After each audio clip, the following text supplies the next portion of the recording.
Buckle up. Thank you for listening to Musicians and Beyond, where we bring you the backstage information on the life, lyrics, and long journeys of the music industry. Today, episode number 8, we have the talk of the town right in the studio with us today, along with his drummer. You've heard of him on the radio, you've seen him on TV. Without further ado, I would like to welcome Michael Pace. Michael, welcome. Thanks for having me, guys. It's awesome that you came and you brought your drummer Matt Zoll with you. Matt, how you doing? Good. How are you? Thank you, guys. Great. Everything's going good for you? Yeah, it's going good. Back from vacation, so it's back to work now, back to writing, back to shows and whatnot, so it's good. Excellent. You're blowing up all over the U.S. and especially in Nashville. Trying. Yeah. Doing my best.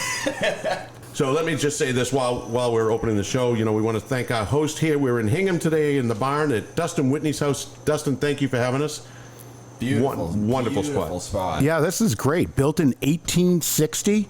A lot of history in here. Overwhelmed looking around, and it was very nice of him to open up his house for us. Thank you again. Love to have you here, fellas. Great to be. Thank you. Michael, you've been doing some big things lately. Can you tell us what's going on in your life? Well, I'm not working a job. I've technically been unemployed for about a year and a half now. Quit my bartending job, focused solely on music. Been able to kind of keep that rolling. So I've been fortunate on that front. Music's been doing, streams-wise, I've been doing pretty good. We had the Martian Mill thing happen, and just kind of was able to get a few songs out, get an EP out that have performed pretty well. Well, you brought it up early, so let's talk about that. What was it like working with Martian Mill? How are they? Insane. How did it come about? So actually, we were talking about how many times. So we were playing Loretta's tonight. The first time that we played Loretta's, Martian Mill had just announced that they were going to be like a thing, but they hadn't started like distributing merch or anything like that. And so I DM'd the Instagram page. I was like, hey, I don't know. Am I dealing with Kevin? Am I dealing with Brad? Like, who am I dealing with or whatever? But, like, I've got a gig coming up. It's the day before the season opener. Like, can I wear some of your gear on stage? And they're like, yeah, we'll send some over for you. So that's kind of just, like, how it started. And then that was, like, October. And then maybe, like, January. It would have been January of 2020. They hit me up and they were like, hey, we're thinking of starting, like, a YouTube series. And we were thinking we could have you like record a song as like the intro. I was like, That's pretty cool. I didn't think I was that good, but all right, thanks, man. For those that are listening and don't know, Marsh Milco is Marchand and Miller from the Boston Bruins. They have their own side gig going, and it's pretty cool. If you get a chance, check it out on YouTube. Just search Michael Pace, Dirty Water. It is a really cool song and a pretty good video to go along with it. It's fun video. I didn't even know that we were doing a video. They were like, hey, do you want to like record some stuff? I was like, what, like footage? They're like, yeah. I was like, oh, sure. The whole process has been like them making decisions and me being like, yep, got it. Cool. That's great. I was wishing you would bring Mashi with you. He's tough to get a hold of. Really? I'll text Kevin every once in a while.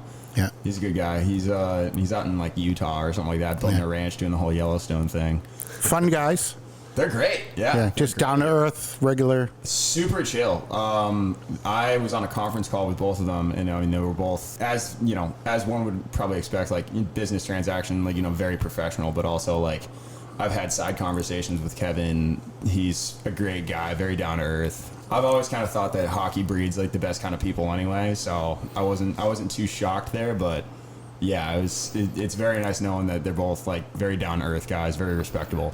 That's great that a Boston guy is able to join up with other Boston sports figures, I guess, and make some stuff happen. It's really to be able to work on a project like that with guys of that caliber. It's pretty cool, and it's got to boost your career up a little bit when you can say you've done that. It's cool. It's been a really wild experience, and like I'll see kids wearing like Martian Mill hats and like at the bars in Nashville, and I'll be like, if only you knew. Like I don't want to tell you what's going on, but like. Nice. How do you not? The coolest part of that whole experience is like when they did the Meet Martian Mill show on Nesson. I mean, like I grew up watching Charlie Moore Outdoors and all of that, and so hearing my song on Nesson, I was like, this is insane. We were talking before the show, before we came on, and you guys are pretty cool too. Charlie Moore, Marsh Milco, but I'm going to tell you, you're pretty down to earth guys, and it's kind of cool to hang out with you guys. You grew up in Sudbury. Yep. You're living in Nashville now. How long you been down there? August will be 5 years. All right. And you're down there writing, performing. You quit your day job. yeah. Where were you bartending? Oh, I was at Firebirds Wood-Fired Grill out in Brentwood, Tennessee. A lot of fun people watching as a bartender, but at a certain point I was like, you know what, like... It's getting in the way of... Yeah, it used... Like, being a server, you can kind of get away with, like, oh, I'm going to be out of town this day or the other, but, like, as a bartender, there's more of, like, a demand for you. And I was like, I'm making more money. I don't want to go back to, like, having to work more hours to make the same money. I'd rather just, like, make a commitment one way or the other, whether I'm going to be doing music or doing this. It was, like, right around, like, peak quarantine, where a lot of businesses in the South were doing, like, we'll still do live music, but we're only going to do acoustic stuff. And a lot of the people who were like, well, I've been doing band stuff for like the last 2 years. I'm not going to go back to acoustic stuff. They were turning down gigs left and right. And so I was like, dude, I'll drive out. I'll stay at my buddy's place. I'll play a couple nights for you. And so I was able to get my foot in the door there. As soon as full band stuff started coming back, they were like, hey, let's, have you out here. Let's give you a shot and do the full band thing. And I've been doing that ever since, where, at least twice a month, I think, I'm out in the Carolinas. Good for you. And then I'll go up to Wisconsin. I'll go to Mississippi. I'll come up to here to Boston a few times a year. So I've been very fortunate where it kind of just like fell into my lap. Things kind of the stars aligned, if you will. And I've been thrilled to be able to do this. That's awesome. He's not lying either. If you follow him on social media, it's like every week, every 2 weeks, new lineup, and it's like 12 gigs that are coming up. Yeah. And so That's awesome. I mean, it's he's great. got some great stuff to put out there, and I'm sure that you add right to it. I appreciate that. And he Considering crushes you've it. never heard me play He before, crushes but it. yeah, He brings out the double. You bring out the double kick with the metal influence and everything. It's a little great. bit, yeah. I played metal for a while, so this is we were talking a little bit earlier. This is a lot different for me. I don't listen to country until I prepare for these shows, so I appreciate it. I love it. The art of performing and just kind of having the crowd there and the energy is such an integral part of kind of doing this. I know he loves it. Michael, you just mentioned, it has a different influence, a different background in heavy metal, and I was listening to the Nashvilleans. Yeah. So those three got together. And have you listened to those guys? Oh yeah. Great music, but they bring a diverse background and they bring different perspectives. And boy, do they kill it. And I was listening, there's country punk. They were yeah. talking about it today. Oh, yeah. I said, where does that come from? There's country punk, and now there's even like Texas rock is in the conversation with like Co Wetzel, Giovanni and the Hired Guns. I don't know if you guys are familiar with them. It just got turned on to Giovanni. Pretty cool But, stuff. I mean, even Hardy. Technically, you could call him a rock artist. Yeah. It's like That's the it's stuff I'm becoming a drawing. very It's a very diverse genre now, where you can range all the way from like basically pop music with like Kelsey Ballerini to Hardy and Co Wetzel and like all these very like almost metal bands. It's like, okay, cool. Yeah, it's pretty cool. It's great. Great time to be a country fan. So you're down in Nashville. You're writing songs, obviously. And how many songs have you written now? Written and cut, or written and just written? Just written. You sit 3 o'clock in the morning, you're waking up and you're writing songs. they're How many two have you gotten very through? different answers. Written, we're probably looking at 300, maybe 400 songs. Wow. And I mean, that doesn't necessarily mean that like they're all finished, but like strong foundation on all these songs. Maybe they're missing a bridge, or I want to rework a few of the lines here and there. There's probably like 10 right now that I haven't released that I'm very like dead set on. I'm like very like, I've got maybe 2 lines that I want to tweak, or like I want to fix like the melody of the bridge or something like that. But I'm very, very close to like taking all 10 of them into the studio. Oh, that's nice. But then you get into the money conversation with being able to afford it, and it's like, ooh, never mind. Yeah, so studio time, expensive. Studio time's very expensive. Producing, engineering, Depends all. who you're working with. The guy that I'm working with, he produced Dick Down in Dallas. I don't know if you Trey Lewis. So Trey went through him, Grady Saxman. I've been working with Grady since I moved to Nashville, and I mean he's an absolute wizard. But yeah, it is a price thing. I've worked with some other guys who, they're a little more affordable, but there is also that argument of like, you pay what you get, you get what you pay for. And so, not knocking the other guys I worked with, everybody's great at what they do in a certain respect. It's expensive no matter who you're working with. What's your favorite song that you've cut? Oh man, it goes back and forth. It's either Even Elephants or Getting Here. It's one of those two. Two great songs. Even Elephants is fantastic. Elephants is very like I love like sad country music and like very like hard to talk about topics. Like I live for stuff like that. Yeah, so the Even Elephants, that's about your grandfather. It is about my grandfather. Yeah. Yeah, I listened to it last night, and it was, pretty nice that you... Yeah, it was interesting. I was at a cookout. My buddy from Louisiana called us all up and he was like, "Hey, I'm gonna have a crawfish boil. Come over to my house." I was like, "Okay." At a certain point, we started like passing around the guitar, and we kind of like hit a mood in the party where like something clicked in my head, and I was thinking about like Horton Hears a Who, and I was like, elephants have the best memory and stuff like that, and I started thinking about like my grandfather, and I like stood up, left the room. My girlfriend's like, "Are you okay?" I was like, "I'm sorry, I just need to write this real quick." Before I forget. Yeah, I think I wrote the premise down. I'm not an elephant. I went back to, when we got back to the house, I immediately grabbed the guitar and started writing. I think I was done in 45 minutes. Well, you know what?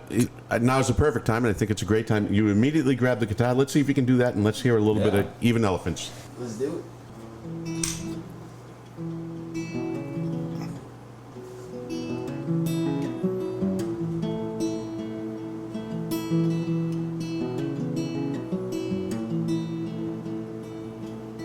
Promise you, mister, we met, I swear.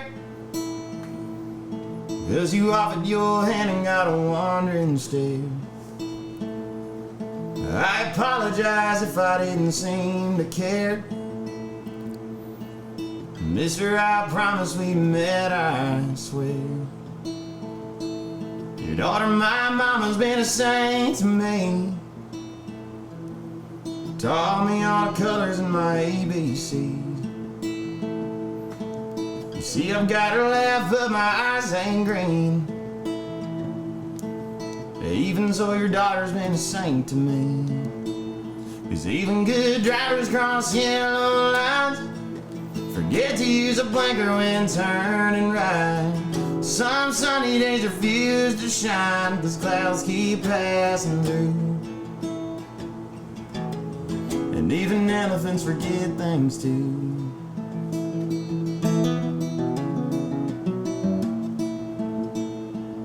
There's a picture on the table of you and I, coming home with donuts and a big old smile.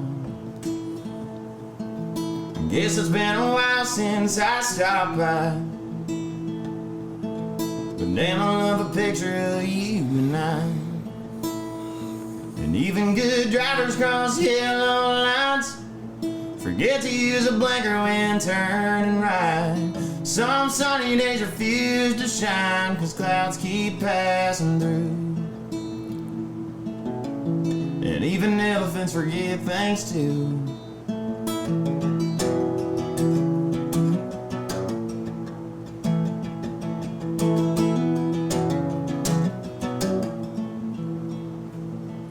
Well, I'm a good driver most of the time, but I turn without a blinker at the Main Street light. Got a half a dozen donuts, but there's only 5. The rest I brought for you. So Mr. Elephant, here's to you.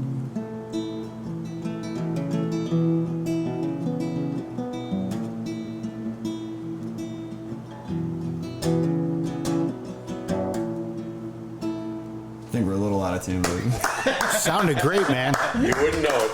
Sounded great. That was Michael Pace with Even Elephants. Yeah, so how did you come up with the idea for that song? So, it was kind of one of those where like I tend to not schedule co-writes where like people will be like, "Oh, let's write 3 weeks from now." I'm like, okay, that gives me 3 weeks to come up with some sort of semblance of an idea. Let's hopefully have a few that they think are okay.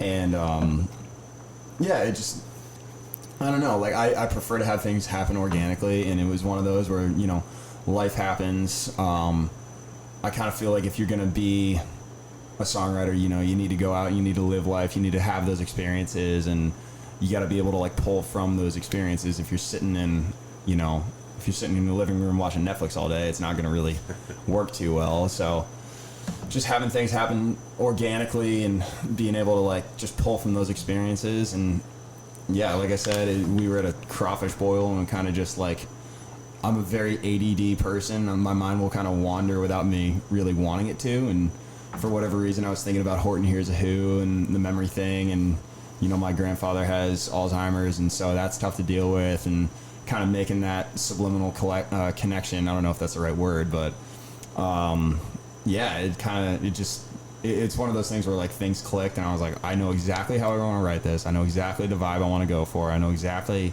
how I want to tell the story.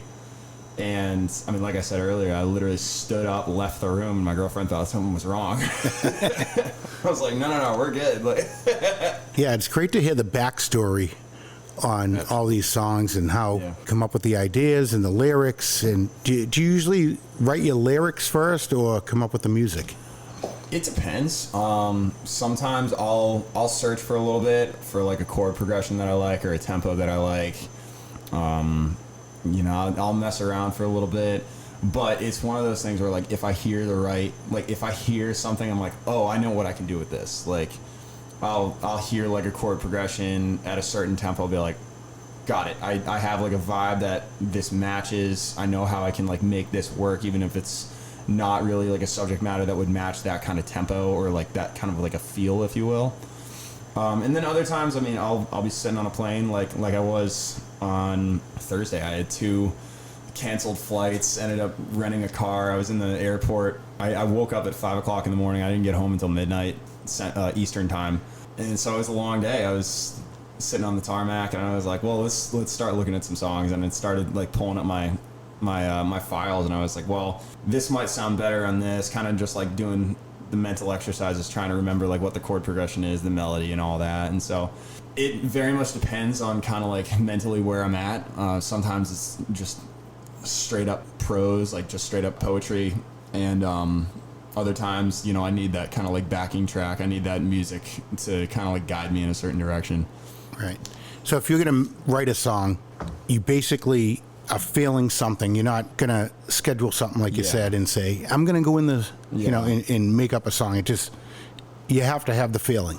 Yeah, you gotta have that, or at least for me, I know other people can be like, all right, let's write a drinking song, but it can be like a rainy, November evening where it's just gloomy and dark outside. They're like, let's write a summer drinking song, because by the time we cut it, it'll be good to go. I'm like, I can't do that. I gotta write like a year in advance. Where are your next few shows coming in the next few weeks? I'm gonna be in North Carolina for sure. Let me check. This is a constant. Where am I playing? I have no idea. Yeah, That's right. before we turned on the recording, we were see. talking about how he just got back from Ireland. Michael was over there for 2 weeks. Just about a week. Just about a week, okay. So in that time he came home, he checked his phone and saw, oh my God, I have a show tonight. So it must be very hectic when I you... got home on Sunday, I booked the flights on Monday, I found my bass player on Tuesday. Nice. Flew out Thursday. And played in Connecticut last night. I did, yeah. Where'd you play last night? Lyman Orchards, kind of like golf course. Just played at their little like pub setup. Excellent. Yeah, it's not always band shows. Every once in a while, you gotta take those little like smaller Absolutely. shows. So, just to be Matt, able to you have played that last night? I did not play last night. No. Down in your area, though? Down in my So area. you're Connecticut? I'm Connecticut, yeah. He Yeah, wants I to just show live up for the this big exposure, stuff. The big city stuff.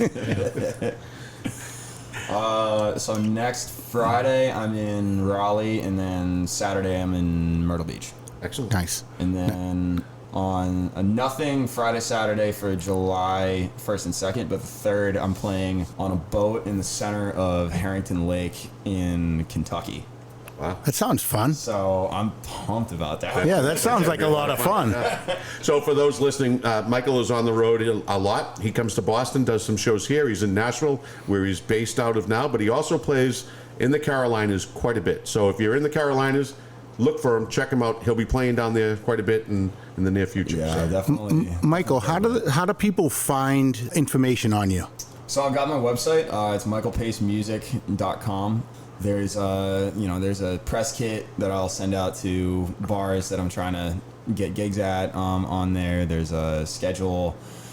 I believe on the bottom part of the main page, there's also Yeah, there's merch on there as well. I got to update. Yeah, I see Matt's wearing a pretty cool hat. Yeah, Matty Boy got my last hat. Yeah, he might not. I don't think he's going to leave with it, but he came in with it. I heard they're out of print. I gotta kind of keep this one.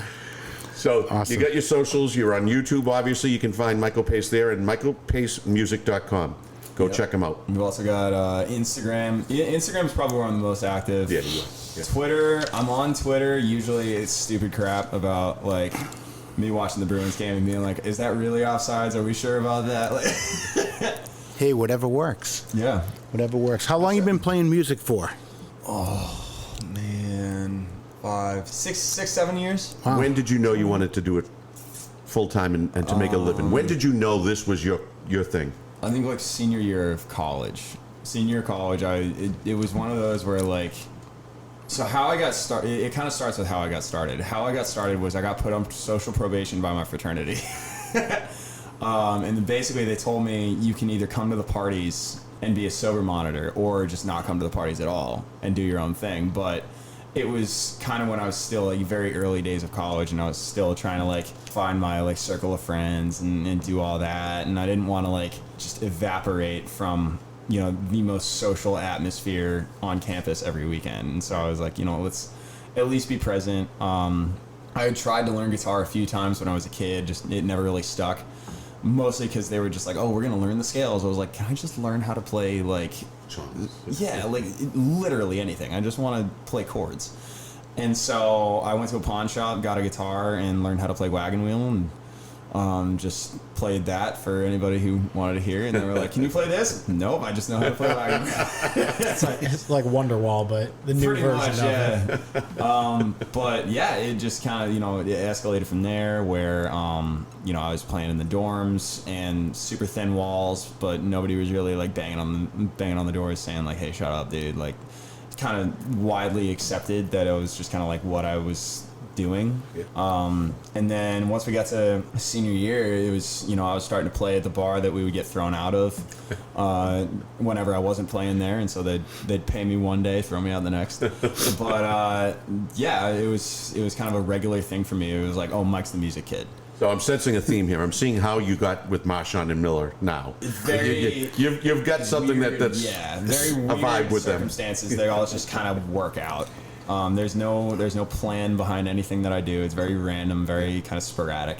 Yeah, and so I made friends with this guy freshman year. We were in a bunch of classes throughout college. Taylor Banham.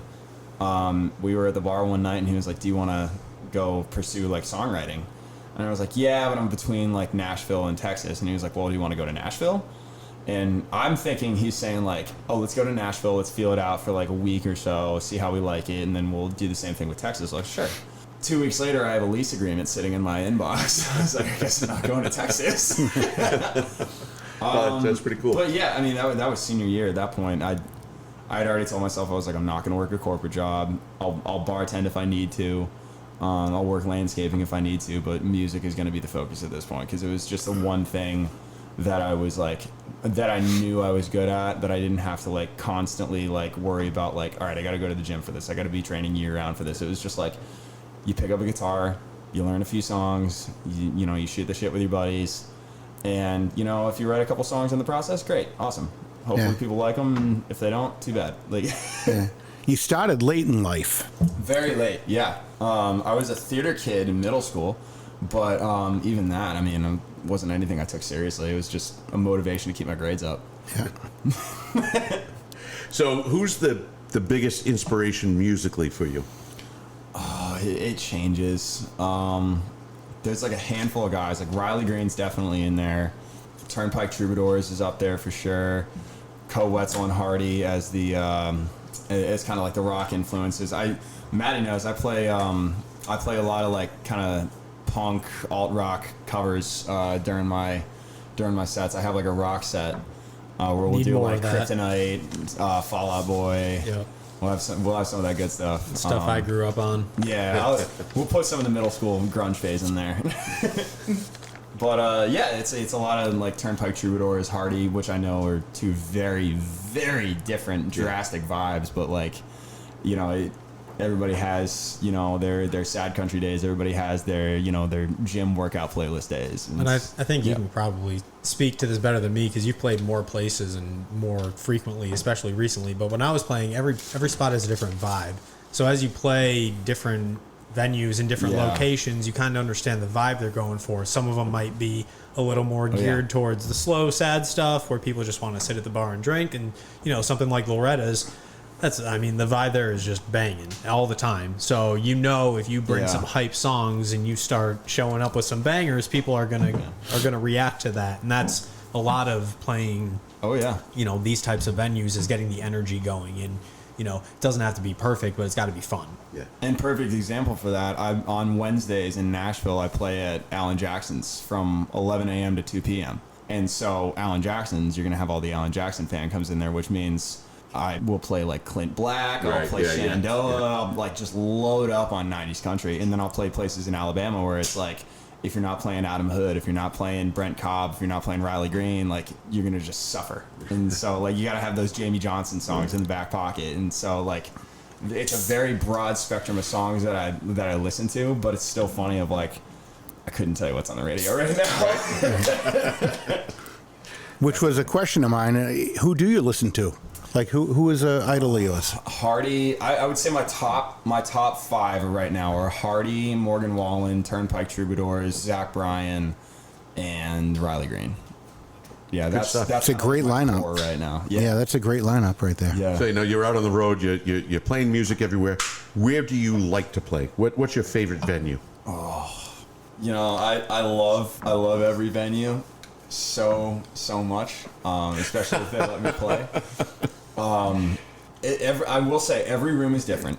I kind of liken it to like fraternities. Like you may have like Pike, Kappa Sig, KA, Pi Kappa Phi, whatever, but every campus, their chapter is different. My favorite venue though is the library in Oxford, Mississippi. Wow. Unbelievable room. The staff there are amazing. They're, you know, as far as like a hospitality perspective goes towards the band, they take care of us really well. They're there for whatever we need. They have us load in 6 hours before we even start. And so there's nobody in the room. You know, you don't have to worry about like playing a song, having the rest of the room think that you're actually starting, and then like, all right, guys, we're taking a 15-minute like intermission before we actually start the gig, and then you lose the room before you even start. Right. And, you know, it's Ole Miss. It's college town. It's crazy room. I had a blast. Sounds like a lot of fun. Sounds like a lot of fun. If you get a chance to go out there, it's special. It's a very cool room. We had talked before a little bit earlier, and you had alluded to the fact that there's a place in Nashville that you wouldn't mind getting to, the Bluebird Cafe. Oh man, that's a bucket list. Really? That's a bucket list. That big? I think any songwriter looks at the Bluebird. They look at the listening room and like Third and Lindsley as well. Third and Lindsley's like, good, yeah. You know, those as a songwriter, it's two very different conversations. Being a songwriter and being an artist. Of like as an artist, like Coyote Joe's in North Carolina, which I'd mentioned before we started recording. Grizzly Rose out in Denver, Red Rocks in Colorado, obviously. But as a songwriter, it's like the Bluebird, the listening room, the Third and Lindsley's. Bluebird is up there. Bluebird's a special place. It is a special place. The stuff that has happened in those four walls is great. incredible. Like, the people that go in there could be like the most like. If you go to a writer's round, a lot of times, if you have the more people you have in the room, the more likely it is that people are not going to listen to what you have to say. So I'd rather play those more intimate rooms. Even if it's a large room, I'd rather have like a quarter of the room actually filled, because people are actually going to take notice of like, oh, this is original music. We're listening to stuff that they worked hard on. If there's like 150 to 300 people in the room, that's going to dilute over the course of the room, and you're going to have people talking in the back, people talking over you and stuff like that. Bluebird Cafe, it doesn't matter how many people are in there, it is silent the whole time. And it's the coolest atmosphere. The back of one of their shirts actually says, shh. It does, yeah. Yeah. Forgot about that. I have that shirt. Yeah. I do. It's a cool room. It's a great spot to see people and to really hear the stories behind the lyrics, and it's pretty special. Yeah, those writers' rounds are special. Even the listening room, you know, you can have kind of like for example, like Jordan Walker, who wrote When It Rains It Pours for Luke Combs. Funny dude, super funny dude. He also wrote One Night Stand and a few other songs for Colby Cooper. But I mean, he'll have these songs that are absolutely hysterical, but like he'll talk about like the inspiration behind the songs, and they're all super heartfelt. It's just he has that knack of like making them like enjoyable to listen to. And it's like, dude, I don't know how you do this.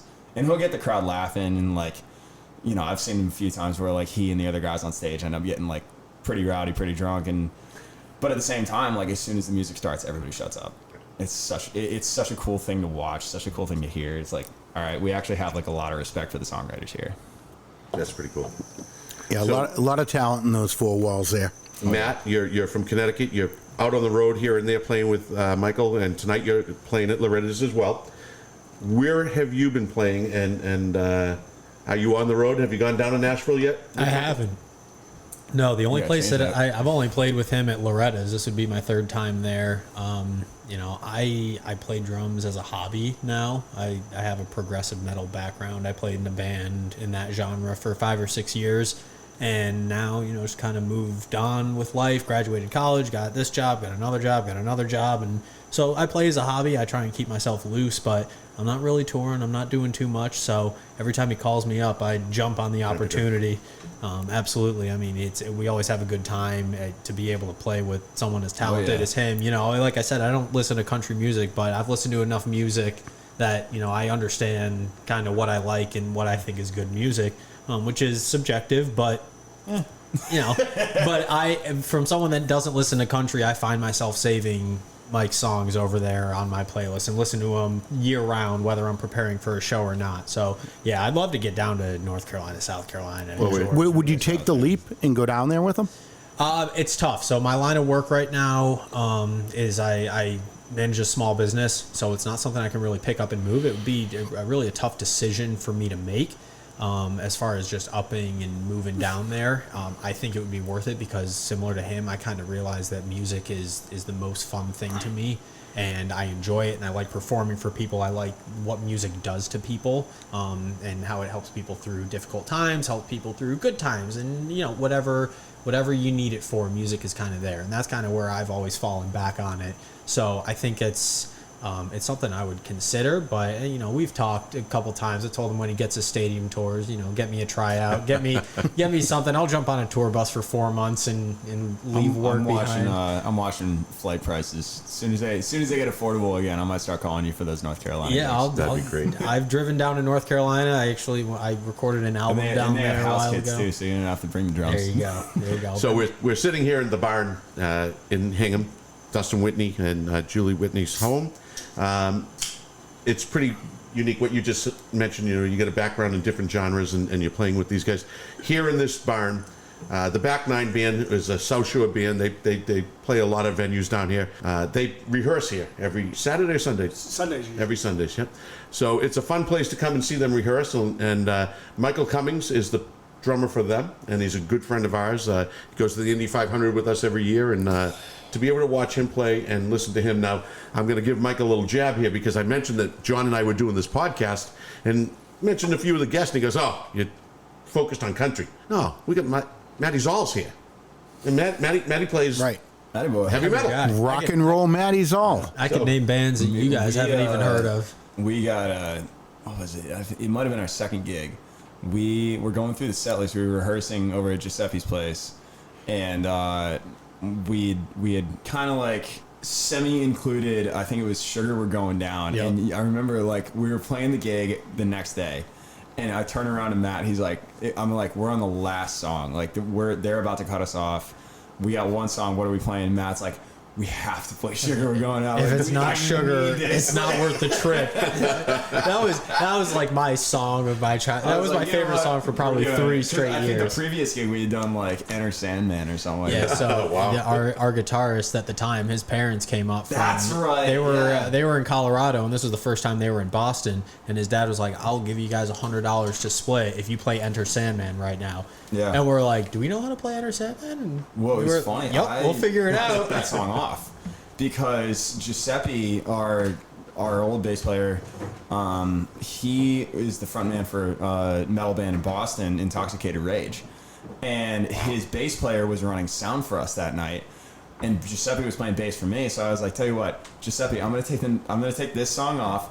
You take Enter Sandman, Billy. You get on the bass. I'll be over here. I'll be at the bar. I love it.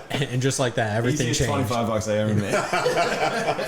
Oh, that's awesome. Good for you guys. So, what's the second song that you've recorded that's close to you, dear to you? I'd probably say Getting Here. You know, Cowboy and some of the other songs that I released prior. Cowboy's a good song. I gotta say. Cowboy's a great song. You're a cowboy for those that don't know. You know, it was a good song. It didn't perform the way I wanted it to, and Getting Here just erupted. As soon as it went out, it was one of those. And Elephants was kind of the same deal where, you know, I was getting messages in the morning. They're like, dude, where was this? Like, how did you not record this first? Like, and I was like, you know, everybody, you know, you write certain songs at certain times in your life, and it was just the stars aligned on Getting Here, and it came out, and it came out hard and fast. It was great. Cool. So why don't we do this? Why don't we listen to a little bit of Getting Here? Works for me. All right.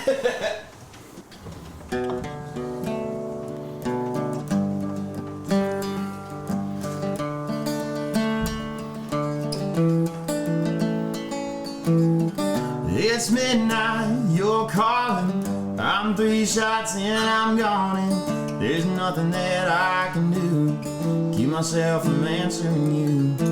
I hear that you're crying. You told him goodbye. You don't wanna be alone tonight. Baby, we gon' know this ain't right, but keep telling myself it's a whiskey that keeps me missing you, missing me. Can't help but get all hung up whenever you light that phone up. You're a nightmare in a daydream, a devil in disguise it seems. There's never been an ounce of fear. I guess that's how we keep getting here.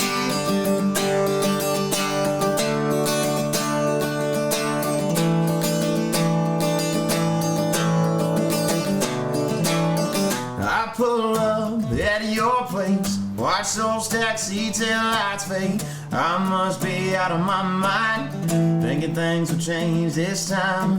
2 knocks, the front door opens, lights dim and the wine starts flowing. Next thing I know, I'm in your bed, making wrong turns all over again. Keep telling myself it's a whiskey that keeps me missing you, missing me. Can't help but get all hung up whenever you light that phone up. You're a nightmare in a daydream, a devil in disguise it seems. There's never been an ounce of fear. I guess that's how we keep getting here. Yeah, getting here.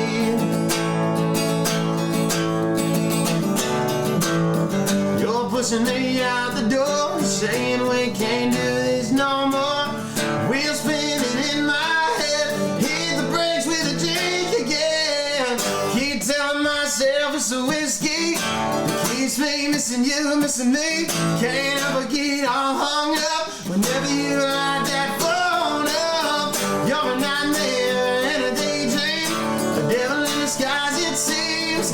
There's never been an ounce of fear. I guess that's how we keep getting here.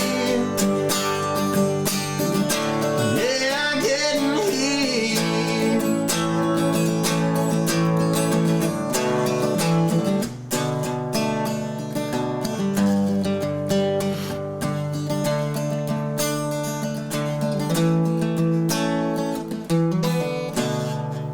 And right into Kryptonite.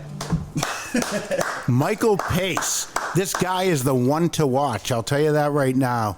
Not only is he killing it around New England, but he's killing it in Nashville and everywhere in between. Michael, Thank you very much. dude, it's been awesome Great song. having you. Now, let me just say, you know, there's not a guy that hears that song that doesn't have a relationship that he can relate to there. It's funny. I wrote that about a buddy of mine who like kept he would date this girl, break up with them again, and then like kind of go back, have like a little like weekend fling, then stop talking to each other, go back, have a weekend fling. It was just literally this back and forth. And he immediately picked up on it. As soon as I released the song, he texted me. He's like, "I hate you so much." So if that makes number one, is he entitled to royalties on this? No. Is he still your entitled to a friend? He gets an invite to the number one release party. That's Okay. about it. All right, and Mark and I are invited as well? Absolutely. Awesome. Musicians and Beyond, All Matt? there. Yeah. All right. Better be there. That was fantastic. That's a great song. And as I say, I don't think there's a guy out there that hasn't had a relationship that can relate to that. I was going to say, I want to hear the backstory of that. I'm glad you got to it because if I had asked it, I was afraid your girlfriend might get a little upset and hearing the inspiration behind it. She's heard all the backstories on all these. She knows the backstories. Excellent. Fantastic. So make sure you follow Michael Pace. You get on michaelpacemusic.com. All his socials are listed there. And if you get a chance, you find out where he's playing, get out there and see him. We want to thank our hosts, Dustin and Julie Whitney here in Hingham. Thank you for Awesome. having us. Thank you for having us. Fantastic Thanks for venue. coming by, guys. We really enjoyed it. Yeah, Matt Zoll. Thank you guys for having me. Dude, Matty Boy is in the house. Matty Boy's in the house. Yes, Detroit Lions, live and in person. We did notice that and took some exception to it. That's you guys have had it pretty easy recently. So We have. Awesome. So where are you guys off to after this? You're heading right to Loretta's, or do you get a little time off? Probably at least gonna head into the city, grab some food. Sox are playing tonight, so we got to figure out parking. But There's a good question. Favorite restaurant in Nashville before we leave? tough call. There's so many good ones. It's between Adele's in the Gulch and Urban Grub on 12th South. Urban Grub is a little bit more like expensive date night. Yep. Adele's is a bit more affordable, but I mean, I had a pork ossobuco where the bone came right out, like meat slid right off of it. I was Love it. like, oh my God. Good to know. I like to ask that because John and I go down to Nashville every now and then. As we mentioned, we have friends. So I like to find some other spots to go. Mm-hmm. I've got my standbys down there that I like to go to, but I'd love to hear more. So, Yeah. Thank you for the tips. Great spots. And Prince's Hot Chicken over Hattie B's every time. All right. I know that's like the debate in Philadelphia, right? Oh, yeah. You got the two. Prince's all day. Yeah. All right. All day. Excellent. Again, Michael Pace, thanks for stopping in between gigs. We know you're a busy guy, and thanks for everything, and best of luck in the future, man. Thank you very much. Appreciate you guys having All right. me. It was, Thank you, it was guys. a blast A talking. lot of Maddie, fun. thank you for coming in. yeah, Thank you very much. Appreciate you guys. All So, right. we like to say that, one of the reasons we did the show is, the podcast is to get to know people, get to network, meet more people, and bring that circle a little bit larger. Yeah. And, every single time we have great conversations, but the best thing is we get to meet new friends. So thank you for being our friends, and we look forward to continuing this for a long time. For sure. All right, man. Thanks.